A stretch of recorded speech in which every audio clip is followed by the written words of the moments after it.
ये case Indian civil law में jurisdiction, अधिकारिता और सूट्स वैल्यूएशन, वाद मूल्यांकन के कॉन्सेप्ट पर एक लैंडमार्क जजमेंट है। यह फैसला सुप्रीम कोर्ट ऑफ इंडिया ने 1954 में सुनाया था। Case title and subject. Case title: Kiran Singh and others VS Chaman Paswan and others, AIR 1954, South Carolina 340।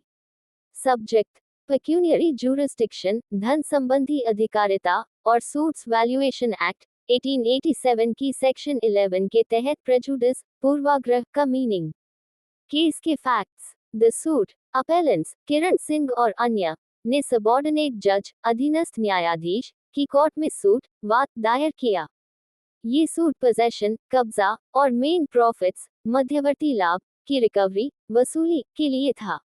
Valuation: अपेलेंट्स ने सूट का वैल्यूएशन 2950 रुपीस रखा था, 1950 रुपीस पोजेशन के लिए और 1000 रुपीस मेन प्रॉफिट्स के लिए। इस वैल्यूएशन के कारण सबॉर्डिनेट जज की कोर्ट को ज्यूरिस्डिक्शन प्राप्त हुई।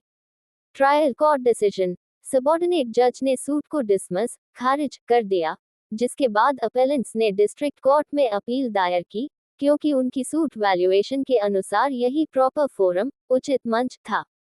द डिस्कवरी: जब मामला हाई कोर्ट पहुंचा, तो ये निर्धारित किया गया कि सूट का करेक्ट वैल्यूएशन वास्तव में 9980 रुपीस था, जो डिस्ट्रिक्ट कोर्ट की पेक्यूनियरी ज्यूरिस्डिक्शन, धन संबंधी अधिकारिता से हायर था। द चैलेंज: अपेलेंट्स ने कंटेंट तर्क किया कि डिस्ट्रिक्ट कोर्ट के पास अपील सुनने का ज्यूरिस्डिक्शन नहीं था, इसलिए डिस्ट्रिक्ट कोर्ट द्वारा पास की गई डिक्री नलिटी है।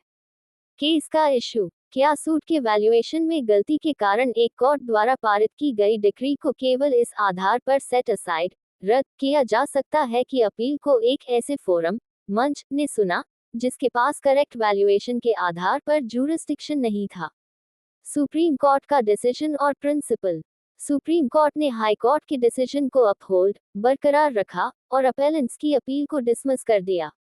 की legal principles: jurisdiction nullifies decree. Court ने ये फंडामेंटल प्रिंसिपल रिएटरेट, पुनः दोहराया किया कि ज्यूरिस्डिक्शन, अधिकारिता के बिना एक कोर्ट द्वारा पारित की गई डिक्री नलिटी शून्य होती है।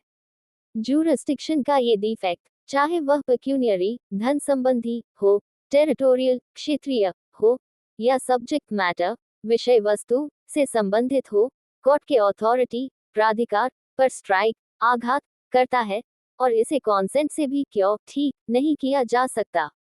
Section 11 of suits valuation act: court ने रूल किया कि सूट्स वैल्यूएशन एक्ट की सेक्शन 11 इस जनरल रूल पर एक्सेप्शन, अपवाद लगाती है। ये सेक्शन बताती है कि इनकरेक्ट वैल्यूएशन पर आधारित ज्यूरिस्डिक्शन की ऑब्जेक्शन को अपेलेट कोर्ट, अपीलीय न्यायालय, केवल तभी एंटरटेन, स्वीकार करेगी जब उस गलती से मेरिट्स ऑफ द केस, मामले के गुण दोष में प्रेजुडिस हुआ हो, यानी फेलियर ऑफ जस्टिस, न्याय की विफलता हुई हो। डेफिनेशन ऑफ प्रेजुडिस: कोर्ट ने क्लैरिफाई किया कि प्रेजुडिस का मीनिंग केवल फोरम, मंच के चेंज से नहीं है। अपेलेंट्स का ये कंटेंशन कि उन्हें अपील के लिए हायर फोरम, हाई कोर्ट की बजाय लोअर फोरम, डिस्ट्रिक्ट कोर्ट में जाना पड़ा, अपने आप में प्रेजुडिस नहीं है। प्रेजुडिस वह होता है जब इनकरेक्ट फोरम के कारण सब्सटैंटिव मेरिट्स, वास्तविक गुण दोष पर कोई एडवर्स इफेक्ट, विपरीत प्रभाव पड़ा हो या जस्टिस की फेलियर हुई हो। नो प्रेजुडिस फाउंड: इस केस में अपेलेंट्स ने खुद सूट का अंडरवैल्यूएशन, कम मूल्यांकन किया था और डिस्ट्रिक्ट कोर्ट को चूज किया था। कोर्ट ने पाया कि डिस्ट्रिक्ट कोर्ट ने एविडेंस और फैक्ट्स पर प्रॉपर्ली, ठीक से अजूडिकेट, न्याय किया था, इसलिए कोई प्रेजुडिस नहीं हुआ। ये जजमेंट सिविल प्रोसीजर में वैल्यूएशन की मिस्टेक्स को टेक्निकल डिफेक्ट्स, तकनीकी दोष के रूप में ट्रीट करता है, जब तक कि वे सब्सटैंटिव जस्टिस, वास्तविक न्याय को हार्म न पहुंचाएं।